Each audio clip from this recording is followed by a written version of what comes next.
ajakan mereka yang tidak berdasar pemahaman ini, kalau sampai dikabulkan oleh Kiai Imad dan kawan-kawan, tentu ini hanya akan membuang energi yang percuma saja. Karena mau sampai kapanpun, sampai kiamat pun, dan mau sampai ribuan kali pun diskusi diadakan, mereka para pembela nasab seperti Fahru Razi, Gus Romel, dan lain-lain tidak akan bisa membantah. Karena kemudian apapun yang dijanjikan oleh Yai Fahrur bahwa beliau mempunyai pengetahuan, mempunyai argumentasi ilmiah yang mungkin sepadan dengan argumentasi Yai Imad atau bahkan lebih, itu betul-betul bisa dibuktikan.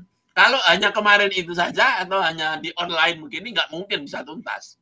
Tetapi pada ujungnya saya itu ya agak kecewa karena pada ujungnya Yai Fahrur dan Yai Imad itu dua-duanya jadi emosional. Makanya langsung jadi menganggap Fahru Razi ini mempunyai data yang kuat ya.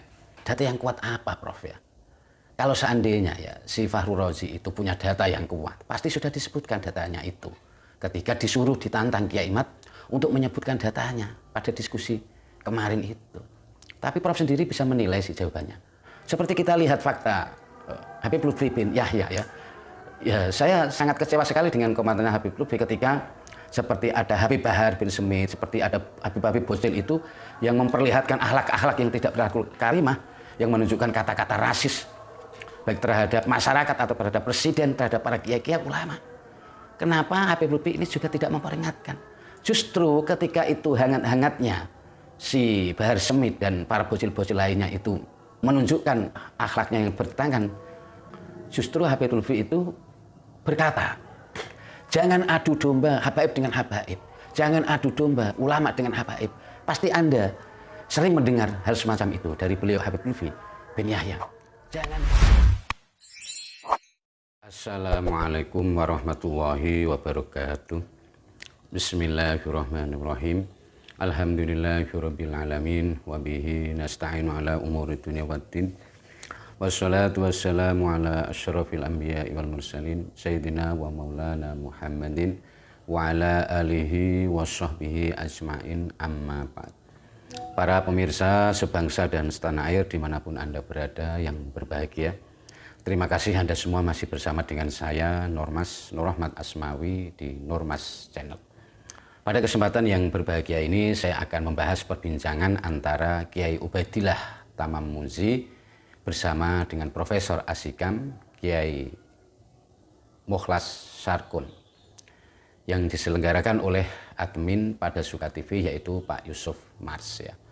Perbincangan ini menarik untuk saya bahas di sini karena sampai dengan saat ini kalau mendengar komentar dari Profesor Asyikam dan Kiai Mukhlas Sarkun, ternyata masih ada beberapa hal yang belum dipahami oleh mereka berdua ini, yaitu tentang pembahasan nasab ini. Karena itulah beberapa hal yang belum mereka berdua pahami inilah yang nanti perlu sekali untuk kita jelaskan. Kenapa perlu sekali untuk dijelaskan? Karena pembahasan nasab yang sudah berlangsung lebih dari 1 tahun ini, yang sudah dibahas, dikaji, dan sudah sering didiskusikan ini sebenarnya sudah jelas dan terang sekali bahwa nasab Ba'alawi memang terbukti tidak tersambung ke Rasulullah alias palsu berdasar data-data yang tidak bisa dibantah lagi oleh Fahru Razi, Gus Romel, dan para pembela nasab lainnya. Ini sudah berdasar fakta-fakta yang tidak bisa mereka bantah. Belum lagi bukti-bukti dari tes DNA dan perilaku-perilaku kebanyakan dari mereka yang memang tidak mencerminkan sebagai seorang duriah Nabi. Jadi aslinya instrumen yang membatalkan ini banyak ya, tidak hanya berdasarkan data tapi juga ada dari tes DNA darah mereka dan juga perilakunya. Inilah yang menguatkan.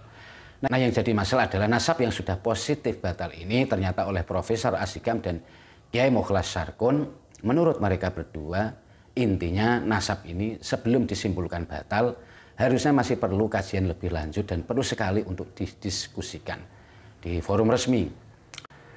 Ajakan mereka yang tidak berdasar pemahaman ini, kalau sampai dikabulkan oleh Kiai Imad dan kawan-kawan, tentu ini hanya akan membuang energi yang percuma saja. Karena mau sampai kapanpun, sampai kiamat pun, dan mau sampai ribuan kali pun diskusi diadakan, mereka para pembela nasab seperti Fahru Razi, Gus Romel, dan lain-lain tidak akan bisa membantah data-data, bukti-bukti dari Kiai Imad dan kawan-kawan. Karena apa? Karena nasab ini memang palsu. Mau nyari data apa lagi? Wong nasab ini sudah berjalan 1 tahun lebih, dan selama itu Gus Romel dan saya juga yakin para pembela nasab lainnya tentunya mereka juga mengkaji, meneliti berbagai macam kitab, literatur, dan sebagainya. Dan Gus Romel ini sudah berpetualang sampai ke luar negeri, ke sana kemari. Tapi apa kenyataannya yang didapat? Lagi-lagi data-data yang diberikan oleh Gus Romel itu data-data yang tidak bisa diverifikasi alias palsu. Dan itu bisa kita lihat di perdebatan terakhir antara Kiai Imad dan Gus Romel. Kita bisa melihat kualitasnya. Memang bagi orang yang tidak mengikuti perdebatan nasab dari awal seperti Profesor Asyikam, Kiai Mukhlas Sarkun, pasti akan melihat perdebatan ini seperti berimbang ya, seperti sama-sama punya dalil yang kuat ya. Kalau masalahnya memang mereka tidak mengikuti sejak awal ya.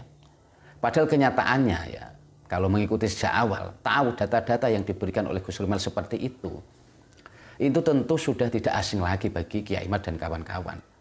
Dan data dari Gus Romel itu sudah berkali-kali, data itu sudah dimentahkan dalam setiap perdebatan, diskusi, baik lewat channel YouTube dan sebagainya. Itu kalau seandainya Profesor Asyikam mau menyimak dan Kiai Mukhlas Sarkun mau menyimak, tentu mereka akan melihat bahwa ternyata kalau misal ini dianggap sebagai sesuatu diskusi perdebatan, ini perdebatan yang sama sekali tidak berimbang ya.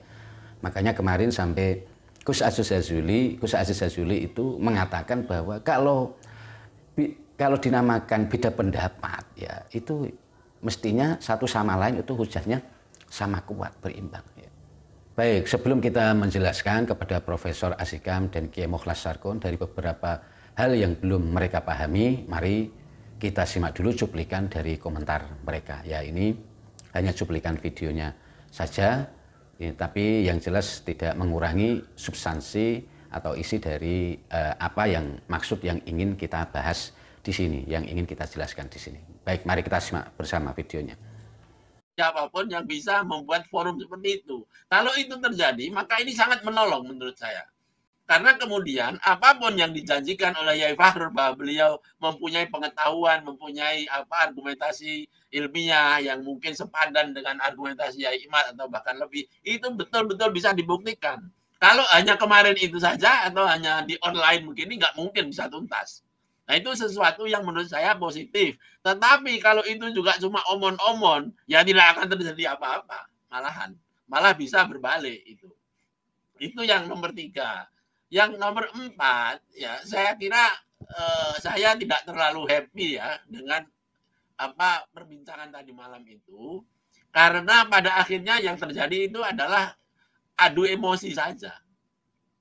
Tidak ada satu perbincangan yang santun, yang cool, gitu kan, yang pada akhirnya mencoba mencari solusi ketimbang menghentikan diskusi itu, tetapi menurut saya harus dicari solusi bagaimana tetap melanjutkan upaya-upaya melakukan kajian-kajian ilmiah seperti yang saya maksudkan di awal omongan tadi, yaitu bagaimana menunjukkan bahwa ilmuwan Nahdlatul Ulama itu ternyata kalibernya dunia. Nah, disitulah sebetulnya yang membuat saya tadi malam itu, walaupun saya excited untuk mengikuti ya setelah saya ikut podcast di tempat lain, itu saya dari jalan itu selama 1,5 jam itu mendengarkan perdebatan itu dengan sangat excited. Tetapi pada ujungnya saya itu ya agak kecewa karena pada ujungnya Yai Fakhrur dan Yai Imad itu dua-duanya jadi emosional. Makanya langsung saya telepon Mas Yusuf juga, ini gimana Mas kok bisa jadi kayak begini ujungnya ini. Ya, padahal menurut saya awal-awalnya itu ya baik-baik saja.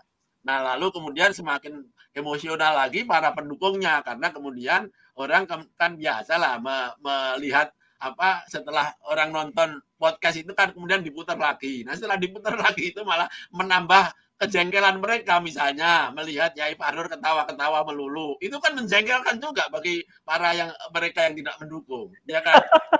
Wah, diskusinya sudah kesana kemari dan kemudian lebih banyak emosinya, dan pada akhirnya ya tidak seperti yang diharapkan. Nah, makanya saya berharap pada Suka TV kalau toh mau melanjutkan lagi, saya kira perlu ada ketertiban begitu ya. Dan saya kira memang saya tidak terlalu setuju ya dengan membawa-bawa institusi seperti apakah atas nama PBNU atau atas nama RMI dan lain sebagainya karena bukan dalam konteks ilmiah. Kalau konteks ilmiah sudah selesai itu, Mas. Ya. Kayak mungkin ini oknum lah ya. Ya, mungkin ini oknum karena kata Gus Fahrur pun gitu kan masih banyak Habib yang baik gitu ya. Tidak semua Habib punya perilaku yang tidak terpuji gitu. Mungkin itu ya menurut Anda. Tapi memang di sana ada ini, Mas, hegemoni dan relasi kuasa yang dibangun itu ada yang soft, ada yang hard. Ada yang dengan cara lembut dan ada yang dengan cara kasar. Itu aja. Terima kasih, Mas. Oke, baik. Saya langsung ke Kamulas. Kamulas, ini tadi Kiai Ubaid mengatakan bahwa ini butuh 5 tahun ini untuk tadi Kiai Ubaid mengatakan bahwa ini untuk mensosialisasikan atau membersihkan hegemoni spiritual ini. Bagaimana nih? Apakah ini sebuah statement yang cukup rasional atau statement yang berlebihan menurut Anda? Dan saya tidak setuju kalau memang di Gebiawiyah begitu ya. Saya itu punya teman habaib, baik sekali, sopan, pinter, cerdas, oman lagi gitu. Jadi baik sekali. Tapi ada yang menjengkelkan juga gitu. Nah saya lihat fenomena di Jakarta ini memang habib muda. Kalau yang sudah tua itu masya Allah ya. Jadi tidak di Gebiawiyah itu. Saya kemarin maksudnya Kiai Imad itu memang fenomena habib muda ini tidak pendidikan. Tapi hegemonik, dia ingin dihormati seperti kakek-kakeknya dulu yang punya reputasi.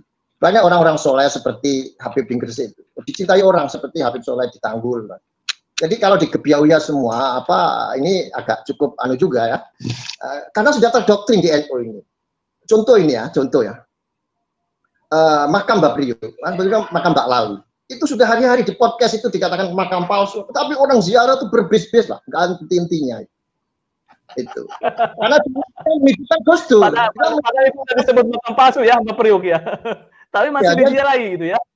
Nah, jadi seperti ini kan yang membutuhkan penyadaran yang membutuhkan waktu yang lama, tidak hanya 1-2 tahun, Mas. Di sini Profesor Asyikam beranggapan Fakhrul Razi itu siapa tahu dia itu punya data yang kuat yang siap untuk didiskusikan. Jadi menganggap Fakhrul Razi ini mempunyai data yang kuat ya. Data yang kuat apa, Prof ya? Kalau seandainya ya si Fakhrul Razi itu punya data yang kuat, pasti sudah disebutkan datanya itu. Ketika disuruh ditantang Kiai Imad untuk menyebutkan datanya pada diskusi kemarin itu.